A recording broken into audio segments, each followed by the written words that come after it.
Hello, you're listening to Questboard, a podcast where we make up random side quests. My name is Brandon, and look who's back. It's me. I'm back from Japan. Oh, it's Tiffany, by the way. If you didn't recognize me, since I've been gone for so long. I thought I had you permanently replaced, but apparently you came back. You can't get rid of me that easy. No, it's hard to book Tyler for a second time. He's very busy. He is. He has a life, apparently, not like us. Yeah, I know, right? Anyways, how was your trip? Oh, it was so much fun. I want to go back. Don't worry, I'll let you know before I leave. Oh yeah, give so me you, some so heads you can up. call Tyler. And give him a heads up, yeah. Yeah. Oh man, it is a whole nother world over there. It's a different country entirely. Yeah, but like the way they do things over there, it just makes sense. Like one of the most impactful things I saw when we were over there is when they use escalators. They all use the left side of the escalator if they want to stand. And if you feel like walking up the escalator, you get to use the right side. They perfectly line up on the left side. I'm like, what is this?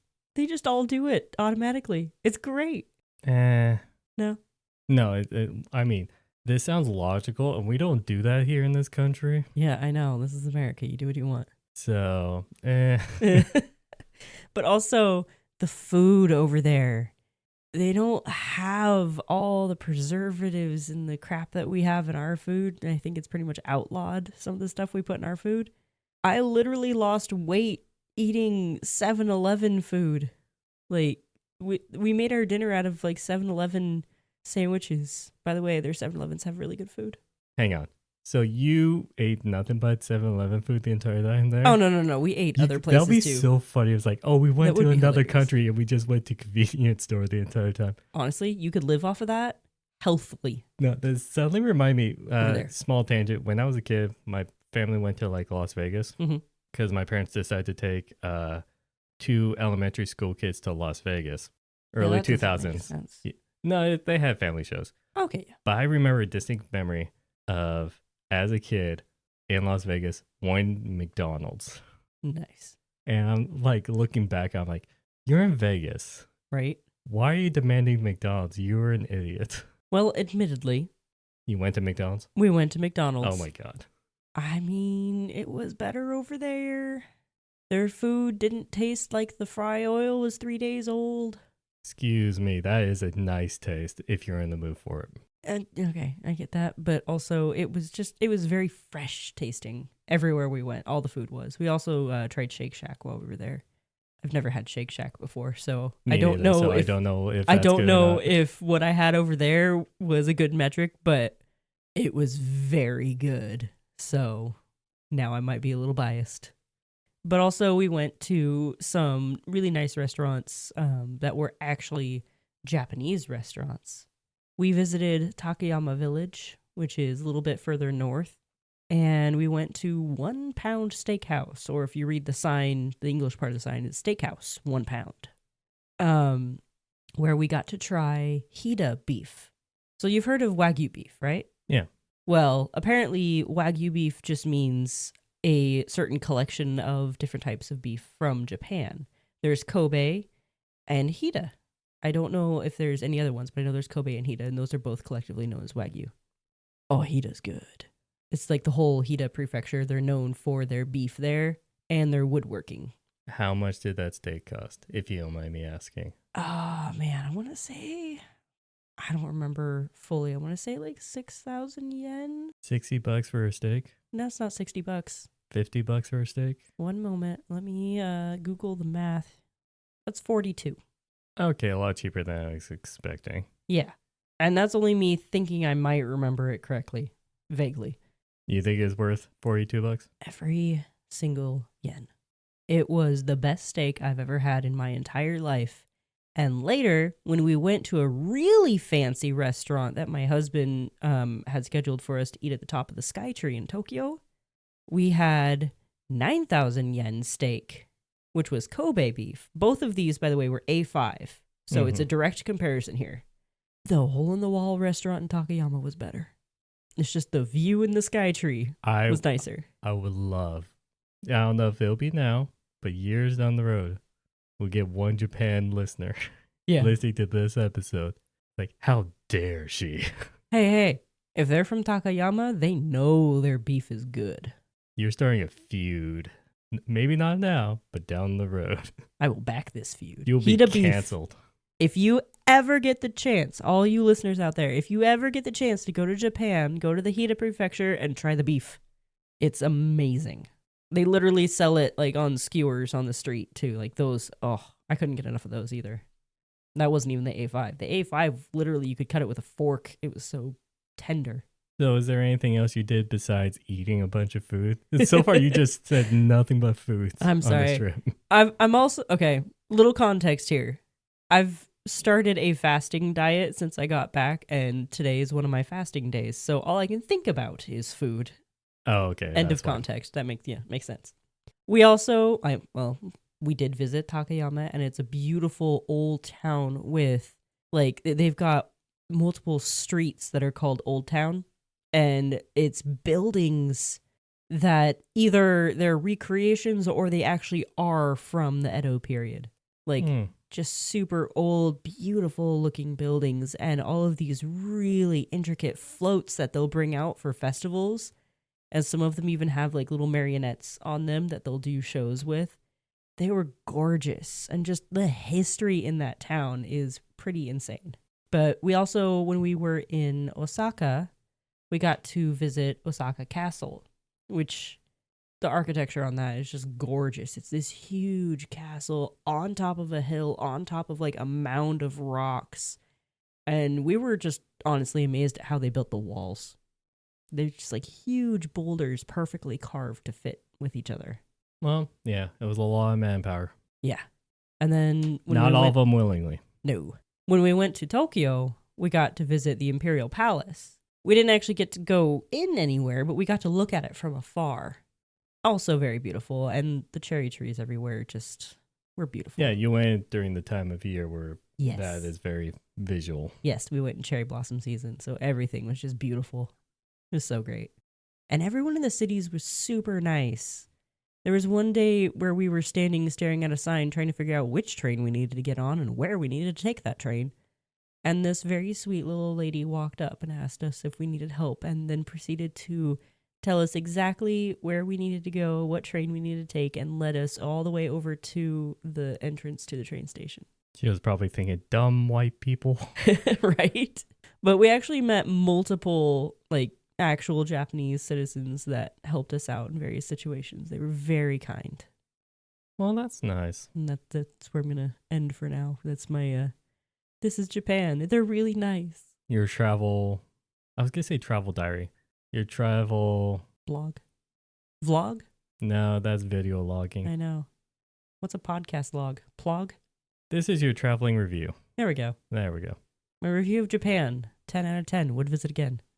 Well, you will with today's sponsor. I'm just kidding. If only. If only we get money from this. And actually, you did listen to my request last episode. You did actually give me something. I did. I haven't had it yet, but Tiffany did give me a bottle of sake. It was really cool looking. I don't drink, so I'm just like, ooh, this one has a cool label. I will still graciously accept it because it is from Japan and all that stuff. But I do have a history of not liking sake. But it's the same thing as me trying wine over years. Right. That's why I got one that looked cool, so at least you have something that looks neat. Yeah. But I should drink it. At least try it. At least try it. Are you willing to try some of it? No. Okay. Hey, it's worth asking. I've smelled enough to know I don't want to drink that. Yeah, it smells very fermented. Anyways, I guess we're going to go back into the swing of things. We have a regular quest to make for today. Let's see if I remember how to do this. You never turn off creativity, right? Or it's like riding a bike. Either of those two. Yeah, I had to remember how to drive a car when I got back, so. I kind of know what you mean on that front. Yeah, it's like riding a bike. You just drive a car. Yeah. Yep. Anyways, got dice? I got them. 44. I'm pretty sure we've done that. Oh, most likely. We have. Me and all my rolling in the middle. 44 was episode 24. A notice of those on hard times on mine that the mines are hiring. That was the Yeah. plane sliders. That was. That was the first one we inspired us to do party starters. Oh yeah, this is what started party starters. So do you want to go up or down? I was gonna say it's the party starter. Let's go down. I was have to say get off my podcast right now for that stupid joke. I'm back, everybody. Are we going? So we're going down. Yeah. Okay. The next one is 30. Cool. That's quite a way. That's quite a way. It's kind of lengthy. Yay! I love those. It's only 4 lines long. It starts with flying monkeys. During a recent storm, flying monkeys came and took our poor family dog. Why is this Wizard of Oz? I don't know. They live in the Juliad Mountains. Please bring back our precious dog. Our children are lost without them. Them? I guess they're Without not it. stating the gender of the dog. Maybe. We don't have much in money, but as farmers, we could reward you with rations for all your travels. Well, that's kind. Yeah, if you actually cared about rations in your D&D group. Right. Okay, so we already have a flying monkey. So we already have the monster, Yeah. and we already have the goal of rescuing said dog. Right. So how do we put a twist on this? Maybe the flying monkeys took the dog to a very obnoxious place to get to, and it's quite the journey just to get up there. Yes, that's the whole journey, but like, why? I don't know. Like they Actually, live in an ancient Flying monkeys is temple? not a real monster in D&D. Is it? I don't think it is. Let's look that up. Flying monkey.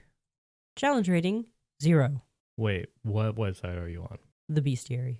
Oh, the one that we use. Yeah. Oh, okay. Yeah. Wow, it is a real monster. It's a real monster. They have pack tactics, and they bite. That one, that website doesn't really say anything about the history, backstory about it. No, it doesn't give you like any like book worthy stuff. Because okay, a thought I had was, what happens if these monkeys are working with some kind of creature, and the creature is just like lonely and just want a pet dog, and so then the monkeys just go around and like steal dogs so that so that whatever creature is happier. Yeah. Kind of reminds me of Xanathar, the One who made Xanathar's Guide to Everything. yeah, I'm blanking on the monster name. Beholder. That. The beholder yes. with the pet goldfish and all that stuff. He Right. loves the pet goldfish that keeps dying, and then they have to replace the fish every time. Didn't know about that part. Oh yeah, it's like an actual thing. Like he believes it's the same fish, Oh. and they have to secretly replace him every time he dies because they're worried that the beholder will be so distraught that he'll destroy Boulder's Gate. I did not know about that. That's hilarious. Yeah. So what happens if we basically make our own version where it's just like they just love puppies or dogs, and so then these monkeys just like give them puppies and dogs to make them happy? What happens if this is like a very like big monster? Yeah. In which then it's just not a combat-y kind of quest. Right. What if like the place that the monkeys take the dog to is just full of dogs, and you have to find this one dog amongst all the other ones? And they don't give a proper explanation because they thought, oh, that's the only dog that was taken. They thought it would be, well, I mean, if the party decides to ask the family, okay, what's it look like? What's its name? All that stuff. You know, they can give them that. But then they have to still find this dog in this pack of other dogs. So are we saying that like a powerful monster is like just wanting to be surrounded by puppies? Who doesn't want to be surrounded by puppies? I'm saying if we do that, then the quest isn't just find them in the needle in the haystack, but also you have to convince the big scary monster to let go of one of the puppies. That or be really sneaky. Then it becomes a puppy heist. Yes. Yes. So we're going to go with that. What is the big monster like? Are we going to have a big monster that clearly, since these flying monkeys are such a low rating, yeah, we could do like somewhat of a lower level party. And do we want to go with just an ancient dragon? That's it like could too be an ancient dragon. That's too generic though, but I don't know any like larger imposing creature that has intelligence to want puppies. You know what I mean? Yeah. I feel like dragon is overused. Yeah, I'm trying to look up to see if there's anything on the internet that says like who the flying monkeys like are affiliated with, who do they usually hang around. They're from the Tomb of Annihilation. Oh, really? Yeah. But I don't see anything that says if they have any friends. Well, we can make up something. Yeah. It could just be, I don't know, bigger monkey, like giant ape or something like that. Just bigger monkey. Yeah, bigger monkey. Let's see. We have ape. Is something we could look at, but that's only a challenge 1.5. So let's try to go bigger. There's white ape. That's a challenge rating 6. Ooh, it has hatred for spellcasters. Hang on. What do you got? I came across this. Challenge rating 18. What you got? Vengeful Archangel. Oh. What happens if this just suddenly like inspired me? What if this Archangel basically got pissed that like there's some animal abusers or something witness like a horrible tragedy of such a pure dog. Yeah. And so basically has the mindset of all dogs need to be protected. They're always at risk. I'm going to create a haven for them. Is this just a stab at PETA again? No, because this one actually cares. But what happens if like create a haven and all that stuff? And so then when the party goes, finds the location and all that stuff, they have to convince the Archangel. I just thought you were saying it that way because I've heard people say both. Yeah. I prefer Archangel, but I keep accidentally saying Arch. So maybe that's more natural for me. I don't know. I also prefer Archangel. It sounds better to me. Right? What they convince the Archangel that this dog for this farming family is a good home for him. Mm-hmm. And to convince basically that so that the angel would be willing to release the dog for their custody. Okay, so it has to become like a diplomacy type situation where they have to... Or they could steal it. Yeah, they could steal it. But if they lead with diplomacy, there might be more of a chance. If they get caught stealing the dog, then you might get smited. Senses, dark vision, 120 feet. Ooh. Passive perception, 23. Good luck. This is a challenge rating 18, like I said. I know. Why'd you go so high on the list? Because it's supposed to be imposing. That's pretty imposing. I guess it really depends on what level your party is at. I don't want, I just don't want a, like, oh, we could take it, Yeah. Well, I mean, again, it really depends on what level your party is at. It could honestly be just about anything from any challenge rating as long as it's just too high for your party to deal with. But it's got to be so much of a gap that they realize. Because some people, it's like, oh, I could take it, Yeah. But no, I was just scrolling. I sorted them by challenge rating. I just went to the 10s, and then I came across this one. I'm like, oh, that's an inspiration. Gotcha. Do you want to go with this approach? Or have you thought of something else? We could look into something else. This is just a possible approach of a archangel who wants no dogs to be harmed. So then they're rounding them up. And then you just have to convince the archangel to let go a single dog out of their sanctuary. Right. And you got to convince them that this dog is going to a good home. Maybe it would definitely help that the dog has been very sad the whole time it's been there. And if someone can use speak with animals or something. The archangel has languages all, telepathy 120 feet. Okay, so it can actually talk to the dog. Apparently. So also it could at will detect good and evil. So it can detect if the party is good or evil. You better not have any evil players or characters. So I think that'll be interesting. But if you want to check out any other monsters to see if anything sticks out to you. I know. I'm scrolling through the list right now. But at least we have one. Yes. We have one down. Now, I really like that idea that, this angel just wants to protect these dogs. It doesn't believe that they are safe with these humans, and it's vengeful and wants to protect them and take them away from harm, which for in some instances could actually be a good thing. In this one though, dog would be happy. very happy. And if the party can convince the angel to actually talk to the dog, they would, it would say, "Hey, can I go back? They're really kind to me." I'm terribly sorry. While you're ranting, I came across one monster and I want to see a picture, but I don't see any like official picture. What do we got? Name of this creature is called a dragon crab. And I was like, what would a dragon crab look like? Is there a space? Yes. Huh. Can't tell if any of these are official art. That's what I'm saying. Oh, wait. But some people do come up with their own very interesting dragon crabs. Oh, no, this is Dreadnought and this is Unearthed Arcana. And a lot of them say crab dragon because that seems to flow better. But dragon crab is the name you found, right? Does it say what it's from?